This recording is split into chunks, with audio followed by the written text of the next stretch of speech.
Hi, everyone. Welcome to this new climate seminar dedicated to climate change adaptation and mitigation.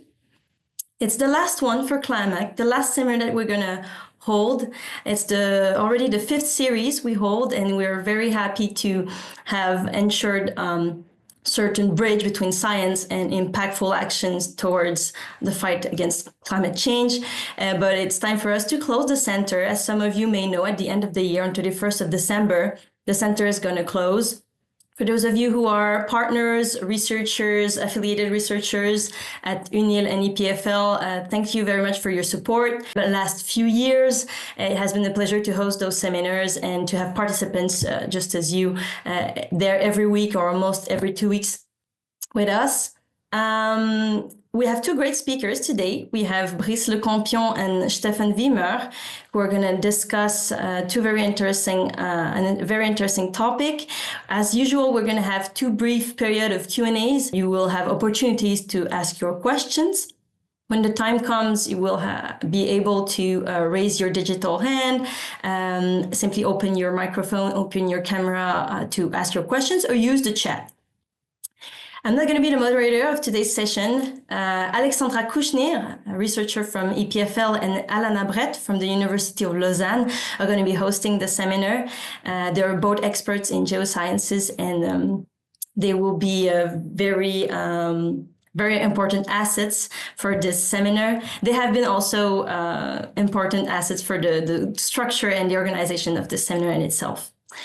So I'll stop sharing my screen and I will let one of you, Alana or Alexandra, present our first speaker, Brice. Great, thanks very much, Charmélie. So as Charmélie mentioned, not only is this the last Climax seminar, but it's also the last in our series on the role of the Earth's subsurface in the energy transition. And so we're really excited about our two speakers today because we're going to delve not only into the state-of-the-art approaches available to us to extract geothermal energy from the subsurface, but we're also going to be talking about the risks that these activities might pose and what steps are being explored to reduce these risks to a minimum. So we're going to start off this lunch hour with Professor Brice Lecampion, who is the head of the Geo-energy Lab and the Gaznat chair here at EPFL. And he and his group are working on understanding the interplay between fracture and fault growth and fluid flow in the subsurface. Now, this work has a wide range of applications to environmental, geothermal, civil engineering, seismology, and tectonophysics problems. And today he's going to be speaking to us about the role of hydraulic fracturing in geothermal resource development. And so without further ado, I'd like to welcome you, Brice, and thank you very much for being here. I'd like to invite you to share your screen, and when you're ready, the floor is yours. Thank you, Alexandra. So I have shared my screen, so I don't know if you guys see it. It's all good? Yeah, we can see it. It looks great. All right. So thanks for the opportunity. So because of the very diverse audience, I mean, I tried to make a talk, not too technical. And so apologies if it's too simple, and maybe also apologies if it's too complicated. I'll try to keep it relatively from a global perspective. And the title of the talk, which is related to producing electricity from the geothermal resources, you might wonder, the title could have been given in 1960s, actually. It's not new, but one of the reasons that we are still, working on it is because it didn't really held all the promises, and it was, it's actually very challenging to produce electricity from geothermal. And I've put a pictures here of a power plant in Iceland. So when you think usually of geothermal energy, you think of Iceland, you think of New Zealand, and places which have really huge heat anomaly and that can leverage easily the electricity production from these very shallow, heat anomalies. Of course, what we want to do in order to address, climate change and try to do to contribute to it with geothermal energy, you need to be able to basically produce geothermal electricity from not only places that have heat anomaly, but also places that don't have, like in Switzerland, in continental Europe, or in the US. And that's the goal. So just as a first slide, I'd like to recall the fact that, of course, sometimes people say, oh, geothermal energy is not truly renewable because indeed the Earth is cooling down, but at a very, very low rate, right? It's the thin crust on which we live in is a very good thermal insulator, and the heat flux which is lost by the Earth is rather small. It's in terms of the total energy budget of the Earth, it's less than fraction of a percent in comparison, for example, to solar radiation. And the amount of heat that is stored in the planet is just massive, right? It's 10 to 24 megajoules, so it's just massive, and it's there. And you can, if we could leverage it 24/7, it would be a constant resources. Now, as I said before, when we think about geothermal energy, we think of heat anomalies, so icelands, on the mid-oceanic ridges or in plate boundaries. This is where you get heat anomalies, in Tuscany, in Italy, closer to us, for example. But the idea is that we want also to extract heat from places which are not have direct heat anomalies. In terms of the form of geothermal energy, there is a wide range of application of geothermal energy. In Swiss Romandie, we have a lot of places which have houses which are heated by a geothermal probe, like in Lausanne, in the new eco-quartier in Plaine du Loup. All 10,000 houses are actually heated and cooled by geothermal energy. So this is a relatively shallow application. What I'm interested in here today is to go toward electricity production to make really a big change. And for that, you need, of course, higher energy, higher enthalpy. So you have a wide variation of them. You can have indeed a heat anomaly on quite shallow, like in Tuscany, where you can produce heat on what is called an hydrothermal system, which is usually used for district heating. But also, if you have sufficient heat, you can produce electricity. Now, the quest has been, for decades to go even deeper, because if you go deeper, you kind of less, dependent on the geology. You will always have heat because you have a heat gradient as you go down, and you could, leverage higher energies to produce electricity, and at the same time, usually also have some direct use of the heat to make the project economical. So that's what we focus today. And in order to have it, in lots of places, maybe you have marginal temperature. So most of the power plants that are used today and that have, the large amount of growth is what is called the binary cycle power plant. So the concept is the following one. So you have the subsurface, you produce from a well hot fluids, and you have a thermal exchange with a fluid which has a much lower boiling points, with which basically you run a turbine. So this system, when you have the turbine on the geothermal power plant, is closed loop. And the system, when you bring fluids from the underground and you inject it, cold fluid in an injection well, it's an open loop because you lose part of the fluid, of course, in these circulations. Okay. So really, to simplify, the power that you can generate is related to the enthalpy difference between the inlet temperature and the outlet of your injection well, so the efficiency of the heat exchanger, and the mass flow rate of fluids that you can extract from the underground. So here I wrote it as density of fluid times volumetric flow rate in order to make some comparison later on. But this is basically roughly what the power is going to be proportional to. So if you look at numbers from existing operating plants, in order to produce 2.5 megawatts of electric, I've taken an example from a plant in Kachamka in Russia, which is a binary cycle plant, where they have a rather low inlet temperature. You see 120 degrees, but they have a relatively high volumetric flow rate. So they have water arriving here at 110 liters per second, and they're able to produce 2.5 megawatts with this binary cycle plant. Now, if you look at project, in Germany or in Europe at the moment, like in the Rhine-Graben mostly, they are at higher temperature, but they still have relatively high flow rate, 50 liters a second, to target a production of 2.5 megawatts electric. So now it's good to compare with the devil, right? So if you compare with an oil well to produce 2.5 megawatts electric, you need to produce 35 barrels of oil per day. So what does that mean? That means that the flow rate that you need to have is 0.046 liters per second, which means that basically to produce the same amount of energy, a geothermal well needs to produce 3 orders of magnitude more in terms of flow rate. And that's a massive challenge. Basically, if you tell me a well is producing at 50 liters a second, this is like a gold well in oil and gas industry. It's like in Saudi Arabia, basically. So you really have to keep that in mind, is that in order to get geothermal energy from underground, you need to have fantastic producing wells. And this is really not easy.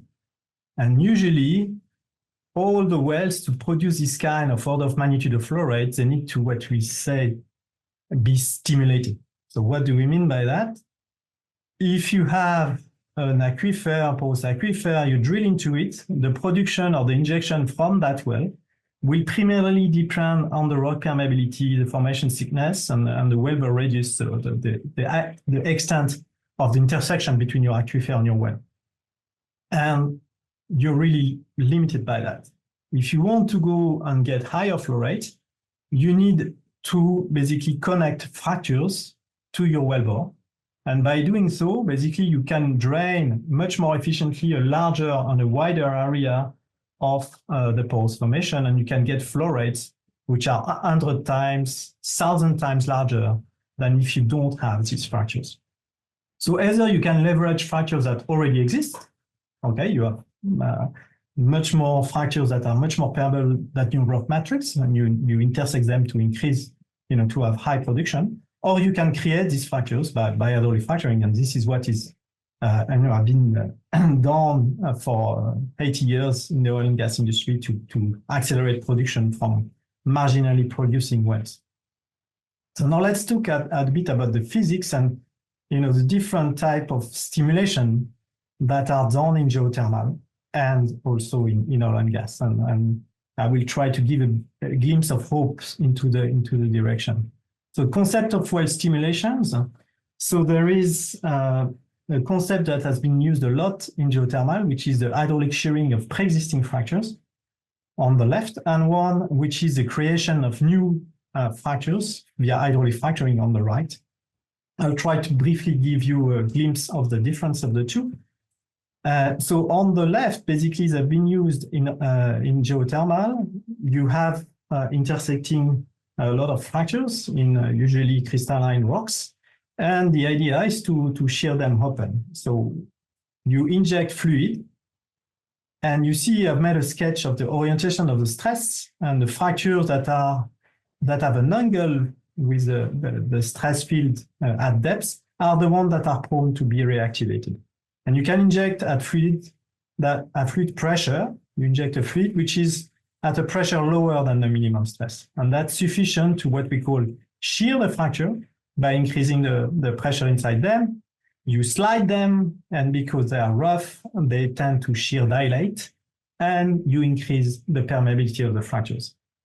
That's what is called hydraulic stimulation or hydro shearing.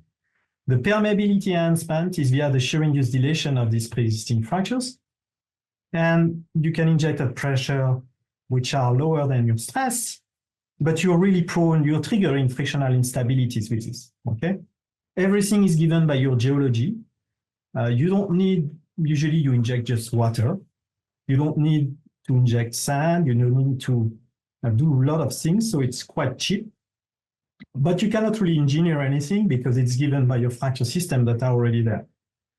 On the right, hydraulic fracturing, you inject at pressure which are higher than your stress, and you create new fractures by injecting fluid at relatively high pressure. And you inject after sand, and you basically create a very permeable lenses, so that when you stop your injection, the fracture close and this sand pack, and you have a highly permeable channel. So the permeable enhancement is via the injection of sand or sometimes ceramics into these new fractures. You inject at pressure which are slightly above the minimum stress. You have no contact because you open the fractures. So the frictional instabilities, they only occur on pre-existing fractures or discontinuities that are around these new fractures. Or if you intersect one of these pre-existing fractures, then you can still trigger frictional instabilities. The good thing about it is that this process can be engineered. You can play with your sand, with your fluid, in order to really tailor and design the permeable lenses you want to create. Now, a lot of the time, people, Stefan will talk a lot about induced seismicity, and induced seismicity is a perception problem in a lot of this project, but also it's used to map where the fractures are going. I just want to give you some very high-level statistics of induced seismicity, but before that, I just want to mention the order of magnitude, right? Hydraulic stimulation has been used mostly in geothermal since the early 1980s with mixed success. I would say 1 project out of 5 is probably a success, okay? Hydraulic fracturing, on the other hand, more than 2 million wells have been hydraulically fractured in the US alone, okay? It's about 10,000 per year, and it's about the same number in Russia, Saudi Arabia, etc. So it's a very, very mature technology, and it works extremely well. It's also used in mining operation, in civil engineering for grouting, soil remediation as well, where instead of having a permeable lenses, you want to isolate, for example, layers. Or also sometimes just in water production, when you have water, but the rock is so tight, you have, in order to accelerate the production of water, you can also use hydraulic fracturing. So if you take geothermal, I will list all the projects that have used hydraulic stimulation to an extent. And you will see they are all there. So I've put all of them, all the ones that have basically induced an earthquakes, larger than about 3 local magnitude. And they've all did, okay? All of them have done. That's all the geothermal projects that have been done over the past 30 years. And if you compare this, and I had to change the font to have the same kind of table length for the slide, that's all the hydraulic fracturing operation that have induced an earthquakes. And you need to remember, okay, there's about about 15,000 a year worldwide. And there is less than 20 cases that have induced an earthquakes in hydraulic fracturing. And they have been documented very well. All these cases, basically, it's a case where the hydraulic fractures have intersected the fault and have nucleated an earthquake on the fault that was intersected by the hydraulic fractures. And of course, in hydraulic fracturing, the number 1 rule is not to do it where you are close to faults, because it's like lighting a cigarette in a petrol station. It's usually not very recommended. Okay. So hydraulic fracturing can be used, but you need to be sure that you're not in a geological environment where you have large faults. Now, I don't know if I do, but time, I'll finish up by giving you some news about recent development in the US that have used hydraulic fracturing very successfully in geothermal project. And the first one is the Utah Forge project, which is a research project sponsored by the US Department of Energy with lots of partners. And I'm sure Stefan Wiemer will probably show you some of the work that ETH has done on the monitoring of the project. And basically there, they drilled a number of wells, but mostly recently 2 lateral wells, and they've hydraulically fractured these wells.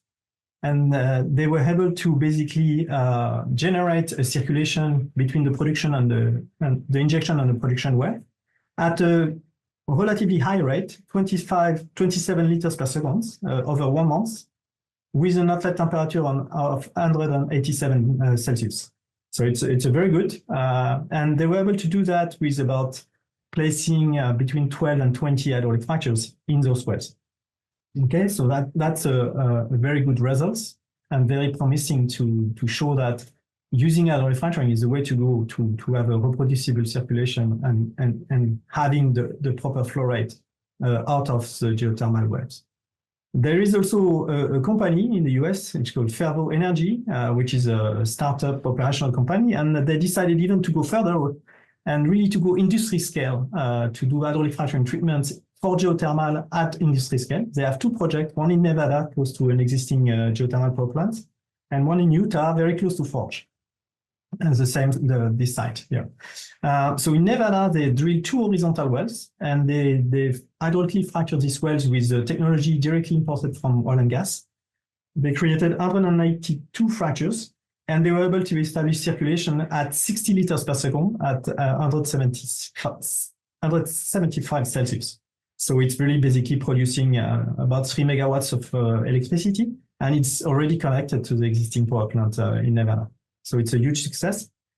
And in Utah, they are doing also the same, and they are in a place very close to Forge. So you see, it's actually the wells are quite close.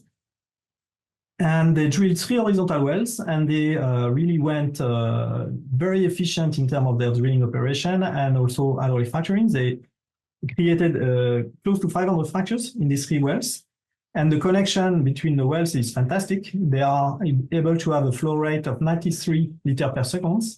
And that's, in their last circulation test that they did actually in September over more than 1 month. And they are producing at 195 Celsius. So it's a very huge success for them. And they are now going full blast and drilling something like 20 more wells around the same place in order to really have a massive flow rate to create and build a geothermal power plant. So I'll finish here with a few conclusions and outlook. So the geothermal fluids, the energy content is much lower than hydrocarbons. So in order to produce electricity, you have to compensate with really, really, really massive flow rates, okay, massive production. The way forward is clearly to use horizontal wells and hydraulic fracturing in order to unlock the geothermal resource in an engineering way, not relying on hydraulic stimulation, which is just shooting in the dark, hoping that the fracture will dilate. But of course, you need to do that in a proper geological environment. You cannot do that everywhere. You need to be away from large faults, not to trigger earthquakes by having the hydraulic fractures intersecting existing faults. Something I didn't mention at all is cost. At the moment, the cost of Fervo is unknown because they are not a publicly traded company, so it's unclear. They are claiming they're reducing a lot their cost, but they are probably not economical yet. It's also they get lots of subsidy with the Inflation Reduction Act. So it's unclear how that will play out with the new US administration. And there is clearly a lot of research and development efforts required to optimize the operation and drive the cost down further in terms of hardware, optimization of the fracture spacing, the fluids, etc. So that's an important point to keep in mind.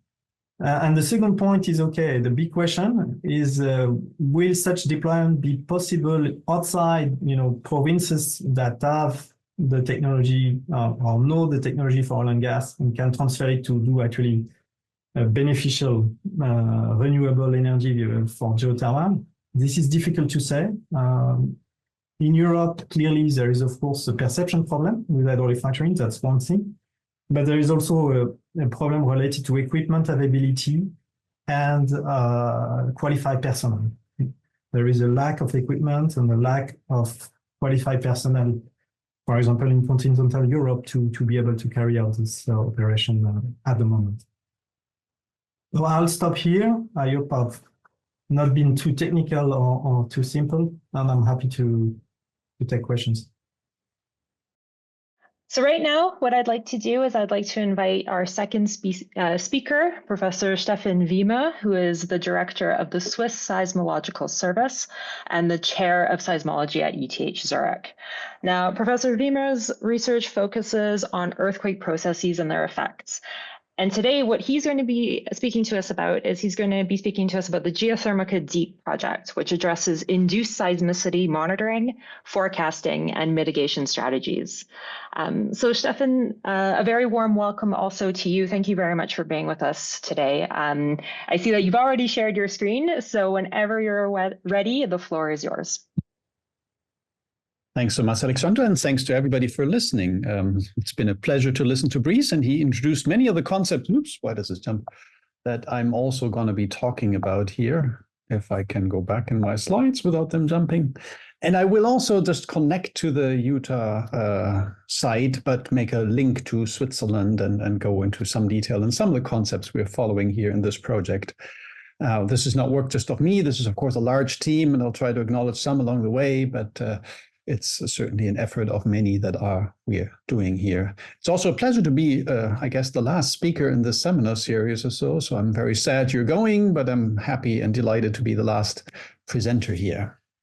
Now, induced earthquakes are something that is not just a problem for a deep geothermal, it's a problem or a challenge and an opportunity, of course, for many of the underground activities we do, and even some things that are just on the surface, like reservoirs. You know, hydro dams in Switzerland have induced magnitude 3 earthquakes in the past as they were being filled.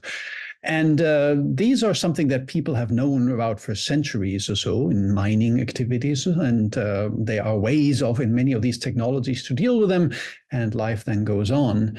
In EGS, these enhanced geothermal projects and fracking or hydro-shearing, whatever mode you want to choose, they're not just a nuisance and a problem, they really are also often the tool, because you need to open up these faults by moving them in some way, so that you need earthquakes of any kind, usually the tiniest ones, as a tool, and we really must learn how to use it most effectively. And in this, I'm very much in agreement with what Brice was saying.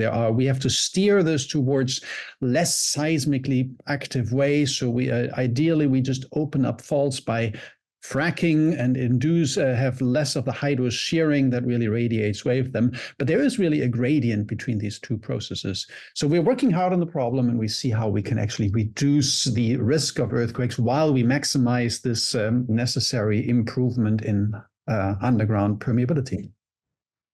Now, just to be clear, and I think Brice said it in the same way, there are different types of geothermal energy, and all the really shallow related things, the parts that we have here, I mean, to my pointer here as a laser pointer, the shallow activities, closed systems and groundwater-based systems up to a few hundred meters or so, they have very little to no seismicity, and even most of the hydrothermal systems that are relatively shallow and not so, or very not very pre-stressed systems have no problems. But hydrothermal and petrothermal, or EGS systems, the one that go to a few kilometers depth, they are the ones that cause problems. And the deeper you go, the more energy you might have in the crust available in terms of stored strain and stress energy. So it's maybe more likely to have earthquakes there, and possibly also as you go into the basement rock, which is in principle a nice place to be because it gets warmer as you go deeper, and you can create your own reservoir, your heat exchanger there. But earthquakes are something you have to deal with.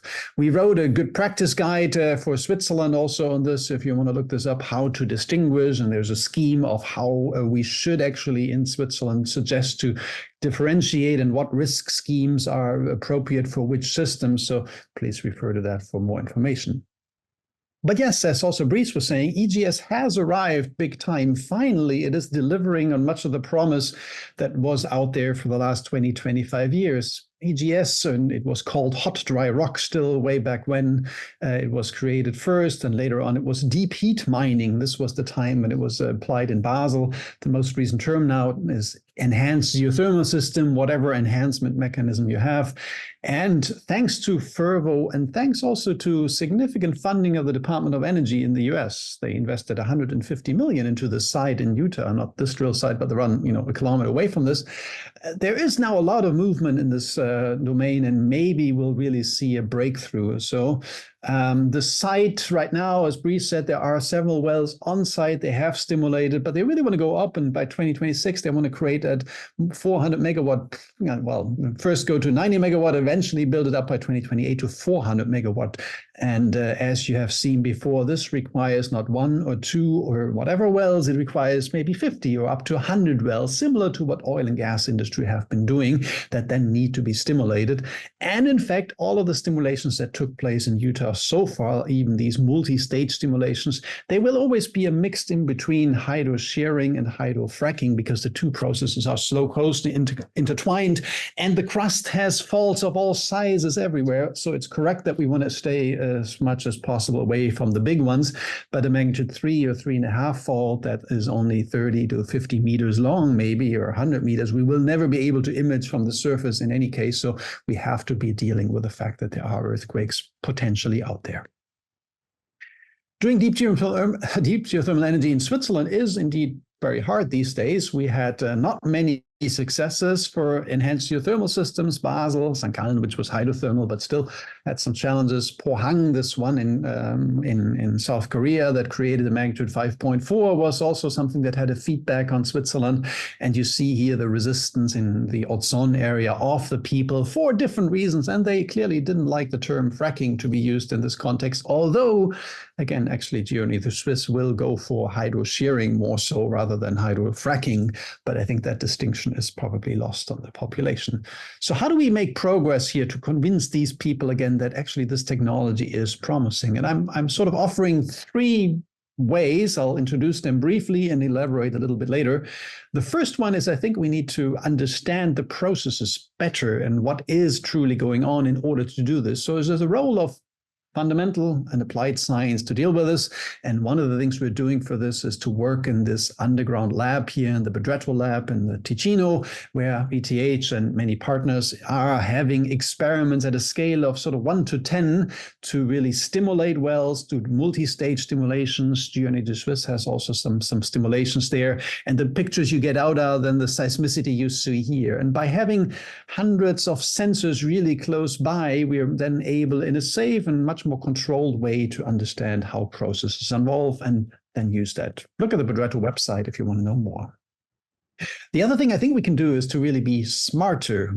Never bad to do, but one way of being smarter is really to throw sort of all the tools and knowledge and on this problem that we may have available. One is this concept of going to what we call adaptive traffic light systems. I'll explain this later in the talk. Those are data-driven approaches to risk mitigation. So rather than just waiting what happens, we really try to integrate all data and make forecasts. And there's a lot we can do with machine learning, and that's one thing I'll also show a little later. And the last one is to really go to safe places and learn there. And that's why Utah Forge is so important. You see it in the picture, and that's now really this DOE side here. There is very little around it. So they don't really care if they have a magnitude 3 or 4 or possibly even magnitude 5 around there, because the next pub is a long way from there and people are relatively resilient to shaking. So it's a great place. And you see a simulation of a shaking of a magnitude 4 event that we created for this to do research and development and then connect it to applications. Now, DEEP was mentioned in the title, and what's DEEP? It's a project that actually just ended. It's funded by the Geothermica funding scheme of the European Union. Switzerland was partner of this, and there the funding came from the Federal Office of Energy.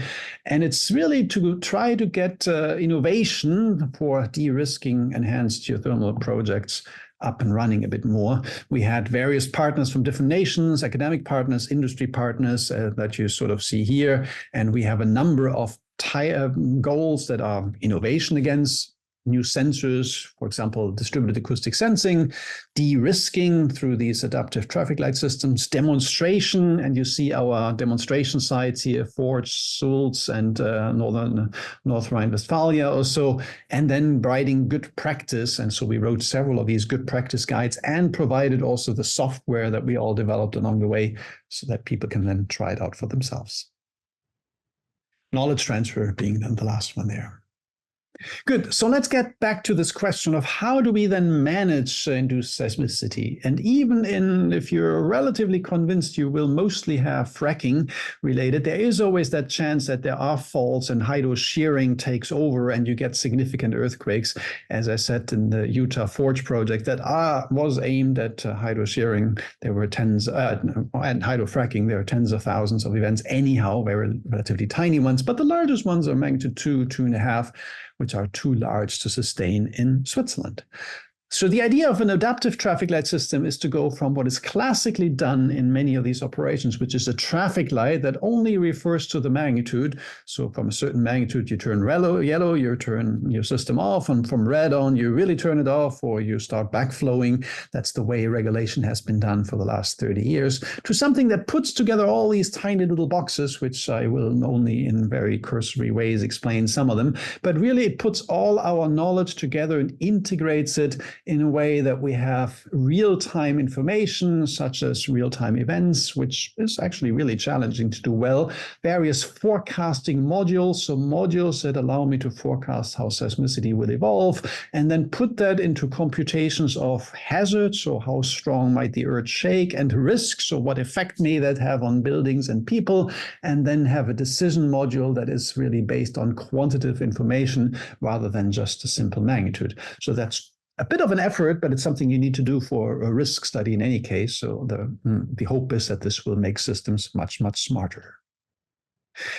These systems are then probabilistic because they take all uncertainties into account. They are a risk study also because as data integrated, you will update your a priori risk study using Bayesian techniques for this.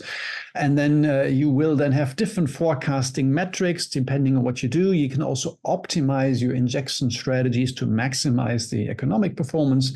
At least that's sort of the hope of what you want to do. And in the end, this will then allow you to really stay within the regulatory allowance or so while you optimize your system. That's the idea. Much more on how this could be done is then also in this paper, one of the outputs of DEEP. It's a good practice guide also. There we try to harmonize at different levels, different European and US strategies for actually doing managing induced seismicity from these enhanced systems. Just came out in reviews in geophysics, and the traffic light is in there. There's also another pre-screening in this complicated diagram on how we can actually go ahead and then improve for EGS system, how their acceptance may be. Let's go to Utah Forge, and again, that's the site. That's how a site looks like or so. These three people here are the ones that, for some of the people that we had on site for some time, they had great fun. The weather is highly variable in Utah. There was snow one day and hot sun the other days, and it's really impressive to see how this operation was then going on. The challenges we are facing really is that while we do these injection to enhance the permeability, we get a lot of data. We get many events. Here's a 5-minute snapshot of what's going on. You see even this, there's dozens, and if you zoom in more, hundreds of events. There's a really high event rates. They're overlapping. There's a low signal to noise ratio, high sampling rates. The sensors never are working out as they do. Slumbers burned 2 of the chains they put in just the minutes before this experiment started. It's really difficult to do this well for a seismologist in real time. And the solutions we've been working on is really to, go away from manual interaction and build highly automated systems that are more based using machine learning in order to be computationally efficient, and then integrate this into really robust real-time systems. And we made, I think, some reasonable good progress on that goal. For example, using this tool here, I don't have time to explain to you in any detail what's going on. But if you're an expert, you now would have this tool available that uses machine learning and then migration location analysis. So essentially you take all your observations, you let one a machine learning picker find all your little onsets of P and S phases. You then associate them somehow as much as you can, project them backwards and get this image here that shows you where was my little earthquakes. And doing this in real time with many events is something that allows you then to get a good idea of what actually happened in the underground in that. And this we applied in the Utah Forge stimulation in 22, also in 24. And we see then already, yeah, this works reasonably well. We can, don't look at the details, but we were able to identify many of the events and reference them relative to what Geo-energy Swiss operator was also on site, was doing with a bit more traditional methods. And that's all well. But you also see, for example, from this map view, we still have a lot of problems because this fact that the seismicity is sort of elongated that way is much actually an artifact of the sensor calibration. So you see these sensors, these squares here. If you don't have a good coverage of your sensors around your seismicity, also with machine learning and whatever you do, you will have a trade-off in locations and you get these lineaments, which awfully look like faults to anybody, but then they are actually only a problem of the location algorithm. We also then apply this forecasting module here, and which allows us to really bring together different statistical and mechanical models or physics-based models or so to make the best possible forecast of how the seismicity is going to be doing. The way we do this is really in a way that is, become a bit more sophisticated these days. We really have models that have a priori uncertainties in their parameters, and as we then have these parameters, we can then have a probability distribution of the forecast of model A and of a model B. We compare them then as data comes in with the best possible performance, which model performs better. And as we keep doing this in tests, we will then know which models performs better or how we have to combine the two models to get the maximum probability gain of forecasting seismicity.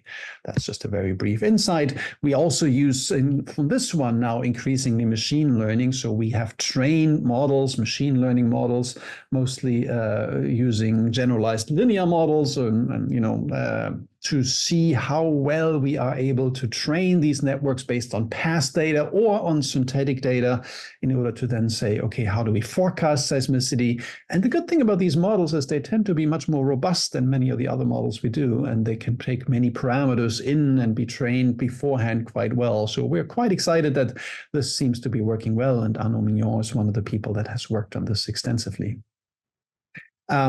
We try then these models also in real time in Utah Forge, and the way it works here is illustrated here for Basel.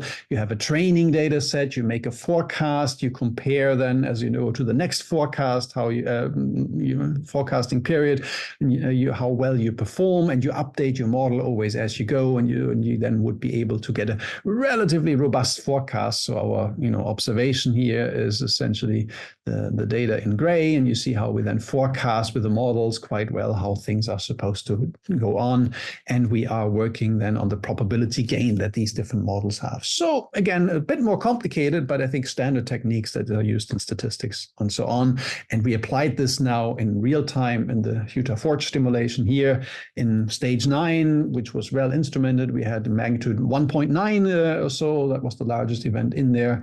And indeed, yes, in this plot in here, you see sort of a snapshot of our real-time dashboard that we were operating. Again, this line here indicates where we are right now. That's the observed seismicity. That's sort of the forecast that would come, and different models being forecasted. You see, forecasting here is not very difficult because we forecast essentially the same rate as we are injecting as we did before. But overall, these models, so both the empirical model, but also this machining model, are working really well. So we're in happy shape. Now, I'm almost wrapping up here, and I'll just give you an outlook on what we want to do next. One is to really go towards this concept of digital twins, and that's then applied in order to build a test bench. And that test bench is important because they can really validate this entire chain of things I've shown you, from the seismicity detection to creating a catalog, to making a forecast model, to eventually, having wave propagation in between to create realistic seismograms, and then be able to find the weaknesses of certain models. So we will incorporate the geology as much as we have it in a digital model. We then have sensor-based site-specific noise. We know how the noise conditions at the sensors we have there. We create numerical simulations. We propagate, for tens of thousands of earthquakes, wave through the system using salvos, something that we need some relatively high performance computing here at the Swiss Supercomputing Center for that. And having done that, then we're able to propagate really in a full test bench everything synthetically and try out our algorithm with known ground truth.